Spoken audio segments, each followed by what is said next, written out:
It's December 5th, 1945. 5 US Navy torpedo bombers, a group known as Flight 19, take off from Fort Lauderdale, Florida. It's supposed to be a totally routine 2-hour training run over the Atlantic. But about an hour in, the lead pilot's voice crackles over the radio. There's a definite sense of confusion. "Cannot see land," he says. "We seem to be off course." "We cannot be sure where we are. We cannot see land." The control tower tries to get a fix on them, but the replies that come back are chilling. "Everything is wrong. Strange. We can't be sure of any direction. Even the ocean doesn't look as it should." "We cannot find west. Everything is wrong. Everything looks strange, even the ocean." Soon the transmissions fade to static, and then silence. 14 men are gone. A massive search is launched. A few hours later, a Martin Mariner rescue plane sent to find them also vanishes from radar. 13 more men, gone in the same patch of ocean. Official reports would talk about navigational errors and bad weather, but the story that grabbed everyone's imagination, that was far more sinister. It was a story about a cursed piece of sea where the laws of physics just don't apply, a place that swallows ships and planes whole. This area between Miami, Bermuda, and Puerto Rico would become infamous as the Bermuda Triangle. For decades, we've been fed stories of mysterious forces and paranormal events, with official reports dismissed as a cover-up. But what if the real reason planes vanish is a chilling combination of science, human error, and the incredible power of a single, spooky story? It's time to uncover the patterns, dissect the legends, and reveal the unsettling truth behind the world's most famous enigma, the birth of a legend, the case of Flight 19. The legend of the Bermuda Triangle is really born from the tragedy of Flight 19. It's the cornerstone of the whole mystery.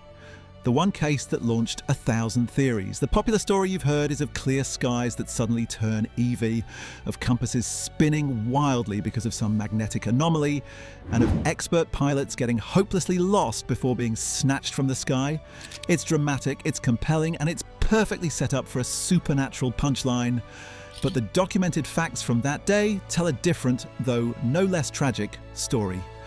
The flight leader, Lieutenant Charles Taylor, was a veteran pilot, but he was new to the Fort Lauderdale area, and when he reported that both his compasses weren't working, that wasn't necessarily proof of a paranormal event. Compass failures were a known issue with those planes.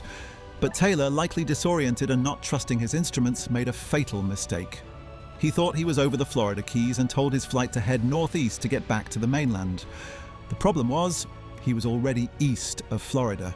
His course was taking them deeper and deeper into the empty ocean. And the weather? It wasn't the calm, clear afternoon from the story. Weather reports from that day confirm a storm was moving in, fast. By the time they were lost, Flight 19 was flying into high winds and heavy rain. That explains the pilot's strange comment that the ocean doesn't look as it should. They were flying blind into a churning, grey expanse. So what about that rescue plane, the Martin Mariner, that vanished while looking for them? This is often used as proof the triangle claimed another victim. The reality is much more grimly practical. The PBM Mariner had a nasty nickname among its crews, the Flying Gas Tank. It was infamous for building up fuel fumes in its fuselage, just waiting for a single spark.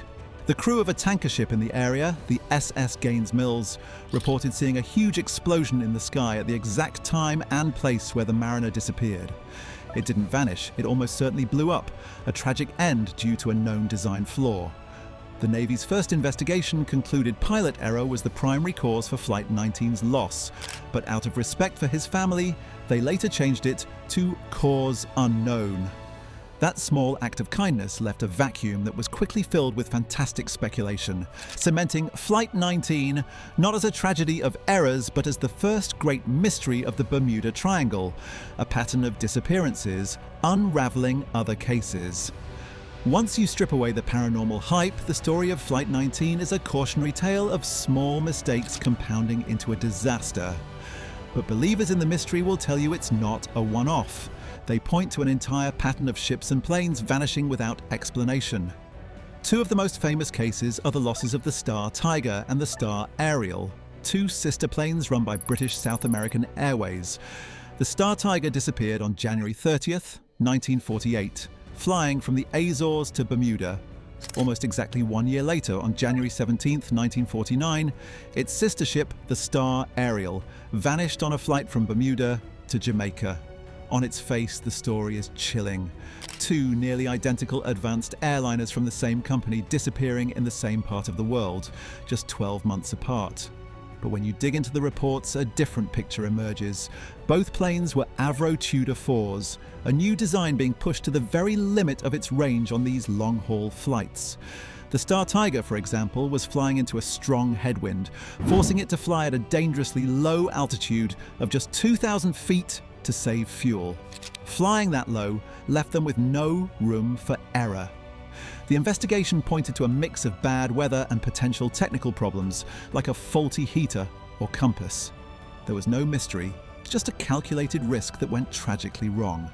The Star Ariel's disappearance is a bit murkier because the weather was better.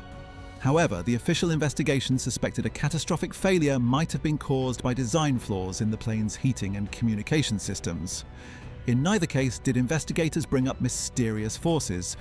They pointed to the very real dangers of early post-war aviation. New planes being pushed past their limits, a lack of modern radar, and the unforgiving nature of the Atlantic. Then there's the case of the Douglas DC-3 that disappeared on December 28, 1948, with 32 people aboard on a flight from Puerto Rico to Miami. The pilot's last message reported he was just 50 miles south of Miami and could see the city's lights. Then, nothing. The plane was never seen again. This one seems truly baffling. How can a plane so close to home just evaporate? The official investigation found no probable cause. But a key detail is that the pilot had reported his batteries were low and he couldn't transmit, only receive. It's plausible the plane suffered a total electrical failure, got lost in the darkness despite the distant glow of the city, and simply ran out of fuel. Without wreckage, we can't be sure, but a sudden equipment failure is a far more likely answer than a paranormal one. The scientific side. What logic and data tell us? So, when you peel back the dramatic layers of these stories, what are you left with? You're left with questions that science and good old-fashioned data can actually answer. The whole appeal of the Bermuda Triangle is that it's supposed to be a uniquely dangerous place on Earth. But is it? Let's start with the spinning compasses. This is a classic part of the legend. The theory goes that the triangle is one of two places on Earth where true north and magnetic north align perfectly, creating an agonic line that messes with electronics. While an agonic line does pass through the area, it isn't unique, and it moves over time. More importantly, every trained pilot and sailor knows about the difference between true and magnetic north. It's called magnetic variation, and compensating for it is basic navigation. Before GPS, navigating was just harder, and human error was a much bigger factor than some strange magnetic field. Then, there's the weather. The Bermuda Triangle sits in an area famous for its violent and unpredictable weather. It's a hurricane hotbed, and flowing right through it is the Gulf Stream, a powerful current that's basically a fast-moving river in the middle of the ocean. It can create sudden, violent sea changes and is also incredibly deep. The Puerto Rico Trench, for example, is the deepest part of the Atlantic, plunging to over 27,000 feet. That one feature alone, a deep, fast current, explains why finding wreckage there is so incredibly difficult. It can scatter debris for hundreds of miles or pull it deep underwater in just hours. But maybe the most powerful scientific explanation is also the simplest: statistics. The Bermuda Triangle is one of the most heavily trafficked shipping and flight corridors in the world. Thousands of planes and ships cross it every day. So do a disproportionate number of them disappear? The US Coast Guard, Lloyd's of London and NOAA have all stated clearly that no, they don't. When you account for the sheer volume of traffic, the number of incidents is not statistically significant. As Australian scientist Carl Kruselnicki put it, the mystery is solved by simple math. The number of ships and planes that go missing in the Bermuda Triangle is the same as anywhere in the world on a percentage basis. There is no spike in disappearances, only a spike in the attention we pay to them. The fringe. where speculation takes flight. Of course, for a lot of people, logical explanations just don't have the same chilling appeal. Science can explain probability, but it can't always fill the emotional gap left by a missing plane. And that's where the fringe theories are born. One of the most famous is the story of pilot Bruce Jernan.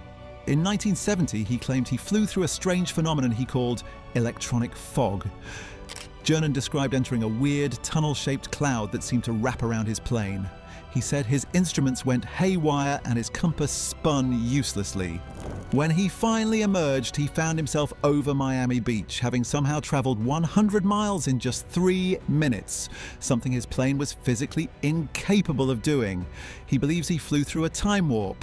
It's a captivating story, but it's just that, a story. It's a self-reported account with no radar data or other evidence to back it up. Then you have the truly out there theories, the idea of UFOs or unidentified submerged objects. USOs patrolling the triangle has been around for decades. People often point to Christopher Columbus's logbook from 1492, where he reported seeing a great flame of fire crash into the sea one night. While it sounds mysterious, historians are pretty sure he just saw a meteor. Other theories suggest the triangle is home to the lost city of Atlantis.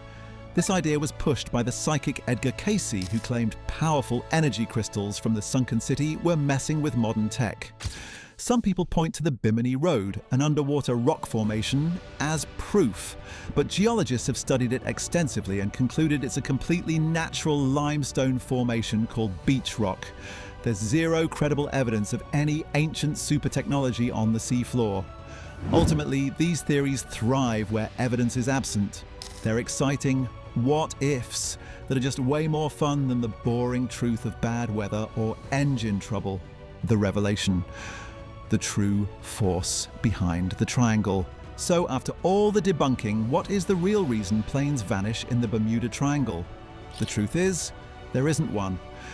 The unsettling reality isn't a monster or a portal, but a perfect storm of factors that came together to create the world's most persistent myth. First, you have the natural environment. The region has incredibly deep ocean trenches, a uniquely powerful and unpredictable Gulf Stream current that can erase all evidence of a crash and some of the world's most volatile weather. These forces don't need to be supernatural to be deadly. They create a place where, if something goes wrong, the ocean is very likely to swallow the evidence forever. Second is the human element. Back when the legend was gaining steam, planes and ships were just less reliable than they are today. Navigation was an art form, not a matter of plugging in GPS coordinates. Even the best pilots and captains made mistakes, and many of the famous triangle cases boil down to a chain of human error, mechanical problems, or big risks that just didn't pay off. But the final and most powerful ingredient is storytelling. The Bermuda Triangle as a paranormal hotspot wasn't discovered, it was invented. In 1964, a writer named Vincent Gaddis coined the phrase Bermuda Triangle for a pulp magazine article, tying together a few unrelated disappearances to create a pattern of mystery. Then, in 1974, Charles Berlitz's runaway bestseller, The Bermuda Triangle, cemented the legend in our global consciousness. These authors weren't scientists, they were entertainers. They cherry-picked cases, twisted the facts, and ignored the boring official reports about bad weather or engine trouble to build a better story. The real force behind the Bermuda Triangle isn't a magnetic vortex or aliens, it's the power of a good story. In the end, the Bermuda Triangle isn't a place where the laws of physics break down. It's a real place with real, scientifically understood dangers. The disappearances aren't proof of the paranormal. They're tragic reminders of the ocean's power and the limits of our own technology. In fact, the rise of GPS, better weather forecasting, and reliable communications has caused incidents in the triangle to plummet. Not because some monster went away, but because we've managed to reduce the original risks. The real vanishing act is how the mundane, tragic reality of these events was transformed into a blockbuster legend. The facts point to science and statistics, but the legend still captures our imagination. So the final question isn't about what's lurking in the ocean, it's about us. Why are we so drawn to these mysteries, even when we know the facts? What are your favourite theories about the Bermuda Triangle? Let me know in the comments below. And if you enjoyed unraveling this mystery, don't forget to like, share, and subscribe for more deep dives into the world's greatest enigmas.